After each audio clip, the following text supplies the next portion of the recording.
Mari kita lanjutin bahas soal pendelegasian ya. Setelah sebelumnya kita bahas soal pembobotan, sekarang kita bahas bagaimana kita menyampaikan sebuah tugas kepada tim kita. Nah, teman-teman semua, seringkali tim kita tuh nggak langsung ngerti kenapa sebuah tugas itu penting, seberapa itu harus dikasih effort, dan apakah ini segera atau nanti-nanti dulu, prioritasnya seperti apa.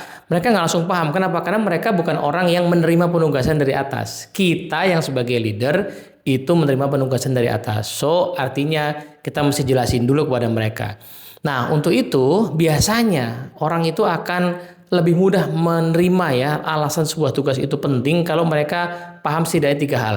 Pertama, satu, paham konteks pekerjaan itu. Jadi tugas itu asal muasalnya dari mana, konteksnya bagaimana.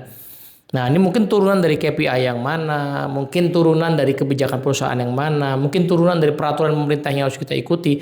Konteks pekerjaan itu kita mesti jelasin dulu sehingga dia dapat, oh inilah sebabnya saya dapat tugas seperti ini. Yang kedua, kita mesti jelasin ukuran keberhasilan tugas itu. Apa indikator dianggap oke atau berhasil. Indikatornya bisa kualitas, bisa kuantitas ya. Kalau kualitas mungkin kita bicara semacam rubrik ya, range ya, indikator apa yang dianggap oke. Kalau kuantitas ya angka tertentu. Dan pastikan deadline-nya juga clear. Jadi bagaimana tim kita tuh bisa melihat kalau dianggap berhasil tuh kayak apa ukurannya atau indikator keberhasilannya.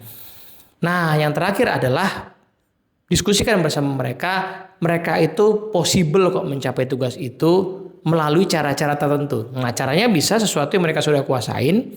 Artinya nanti kita akan lepas mereka, atau sesuatu yang memang belum mereka kuasai, untuk itu kita akan ajari mereka, untuk itu kita akan sediakan pelatihan, untuk itu kita akan sediakan orang lain untuk membantu, untuk itu kita akan sediakan alat bantu, misalnya gitu ya.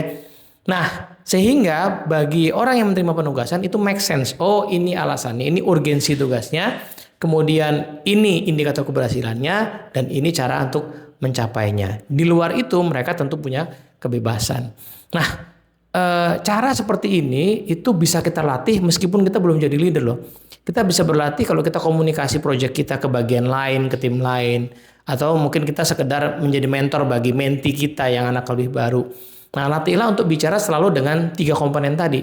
Ya, jangan ujuk-ujuk minta tolong, jangan ujuk-ujuk minta kerjasamanya, tapi kasih konteks dulu. Ya, apa penyebab kita minta tolong ini? Lalu apa tepatnya yang kita pengen minta tolong? Ukurannya apa? Ya, dosisnya seberapa berat, seberapa besar, dan akhirnya adalah bagaimana kerjasama ini kan bisa berjalan. Minta tolongnya spesifiknya apa? Benar nggak dia bisa provide pertolongan itu? Nah, itulah yang akan membuat nanti orang jadi clear dan lama-lama kita terlatih untuk mendelegasikan.